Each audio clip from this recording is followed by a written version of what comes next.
Six Flags, a park that has entertained the likes of children and adults since 1961. Home of Bugs Bunny, Batman, and this guy. Hey buddy. I myself have built many parks recently in a game called Rollercoaster Tycoon. You may have heard of it. And this made me wonder, who can run a better park, me or Six Flags? And I'm here to find out. So to start us off, I'm going to do some research on Six Flags because we need to get into the mind of the enemy. Pinky, are you pondering what I'm pondering? Well, I think so, Blame, but it's a miracle that this one grew back. So I'm here at the research station doing some research on Six Flags. In the late 1950s, Angus G. Wayne Jr., a Texas oil man, fellow tycoon, had a dream of a new form of family entertainment. Six Flags Over Texas, which opened in 1961, was named for the Six Flags of Texas, a display of flags representing 6 countries whose flag had flown over the state. So this is on the Six Flags Over Texas website. It originated in Texas. We had a good old oil tycoon over here. According to Google, in 1993, Time Warner, which later became Warner Bros. Discovery, acquired Six Flags. This ownership lasted until 1998 when Premier Parks, later renamed Six Flags, purchased the theme park chain, granting them licensing rights for characters like those from Looney Tunes and DC Comics. Okay, so yeah, whenever I think of Six Flags, I always think of Warner Brothers, and so that is really interesting that it started with some oil tycoon, a Texas tycoon with a dream. I truly believe that if I hadn't taken Texas history, I'd be dead by my own hand. So this is what Mr. Angus G. Wynn Jr. looked like. I like this picture here. They kind of repeated what I just said. Texan with big dreams. I didn't say this stuff down here. While this was interesting information, to truly understand Six Flags and the inner workings of it, I would have to conquer it from the inside. So I traveled to the closest Six Flags to see what all the hype was about. Oh, and I also brought along some of my friends, including Chris. Upon walking up, I could see a Goliath of a coaster called Goliath. And the mind-bending coaster I would later discover was called the Riddler's Mindbender. My immediate reaction was that I would not be riding these. Oh, how wrong I was. Upon entry, I noticed there was an admission fee of $35 plus taxes and fees. Now, whenever I build a park, I make my guests pay per ride. And so this admission fee was a little odd to me. Mr. Angus G. Wynn Jr. really missed such a big business opportunity. The first thing I noticed were the decorations. The entrance was adorned by these beautiful umbrellas, and I noticed some very nice landscaping through the park. Typically, I'm not the type to put much shrubbery in my park, so I have to give them that. I also noticed that they had a center for lost parents. Wow, how nice of them. That'll really help the kids out. The trash cans were very well placed. Well, except this one. This must have been a bug in the game. And I was surprised to see that the bathrooms were free. Mr. Angus G. Wynn Jr., what are you doing? Charge 10 cents. I'm telling you, it'll change your life. But I wasn't here for the trash cans or landscaping. No, I was here for the roller coasters. I wanted to see what their roller coasters were all about. You see, in Rollercoaster Tycoon, we have a few categories of ride. We have general rides. That would be your carousel, Ferris wheel, haunted mansion. There are thrill rides, which are slightly more high intensity. This would be your swinging ship, go-karts, or a drop tower. Then there's junior rides, which are like low intensity roller coasters. You know, coasters for kids. I'll have you know, I stubbed my toe last week while watering my spice garden, and I only cried for 20 minutes. I think you'd be more comfortable over at that place. Weenie Hut Juniors! Oh, no, sorry. I was actually pointing to the place next to it. Super Weenie Hut Juniors! And then there are the normal high-intensity roller coasters that you think of when you think of Rollercoaster Tycoon. You know, roller coasters. So those are our main 4 categories of rides. One of my biggest complaints about Six Flags is that there wasn't enough in that general rides category. Yes, there was one haunted house ride, but that was about it. And this haunted house ride was a little bit terrifying. Remember this guy from earlier?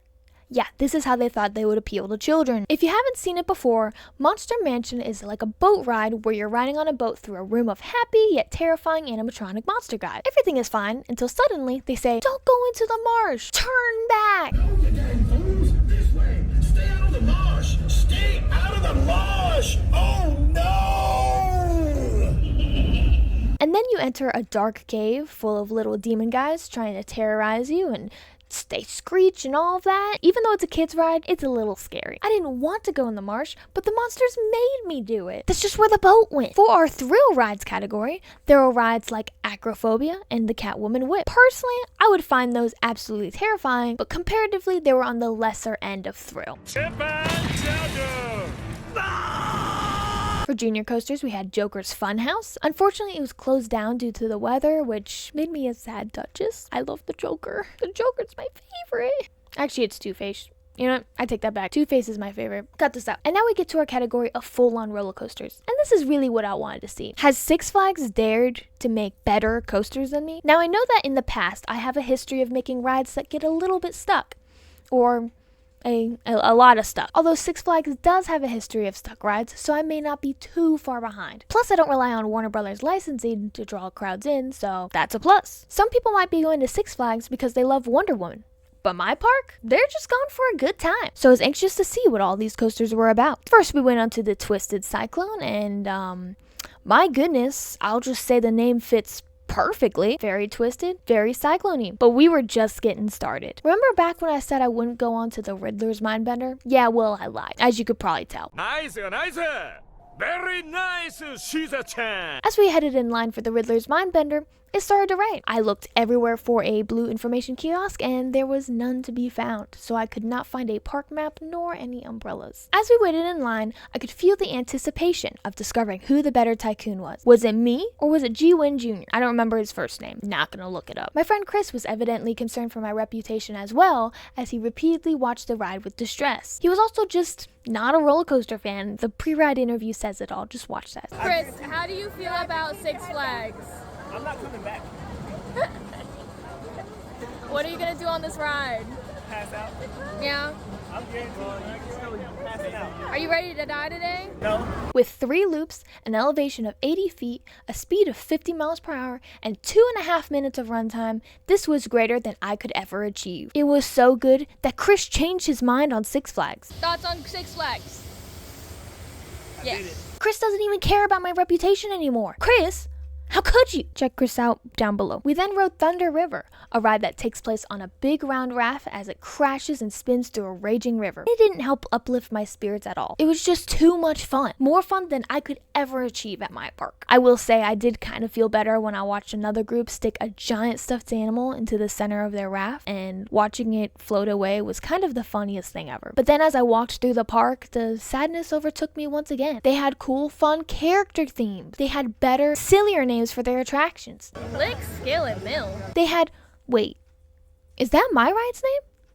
Did they steal the ride Pandemonium from me? And they have bamboo and everything? I was feeling real down and out. And then, as I passed by a bag on the sidewalk, it hit me. Wait, it isn't always all about the rides. It's about business. I've been saying that this whole time without realizing. Wait. Hold on. Like, stop the stream. Do you think we have compassion here? Because this is a business. This ain't a charity. It's just business. That bag there meant that they hadn't dispersed their handyman correctly. And the bop it under the bridge meant that they hadn't done a deep clean in such a long time. That means that they're likely not doing regular puke checks. And that means that this place is disgusting. The staff weren't super friendly either. Whenever you went to a shop or a restaurant, they didn't really even smile. They were just kind of there. And the pricing was insane. $10.49 for a single scoop of ice cream? I actively watched people leave the shop from how expensive that was. People would walk in and be like, oh, this is too much, and walk out. So in conclusion, what did I learn today? While Six Flags is known for their crazy rides and thrills, that doesn't mean that they're great at business. And when looking at their history, yeah, that becomes pretty apparent. Six Flags over Georgia does ASMR. So while Six Flags continues to misplace their handymen, overprice their food, offer free bathrooms, and do general admission rather than per ride admission, I'm going to learn from their mistakes. I'm going to be a better tycoon than Mr. Angus G. Wynn could ever dream of being. What's that? He's dead? Oh, we cut that part out. You could just cut that part out. Dang it.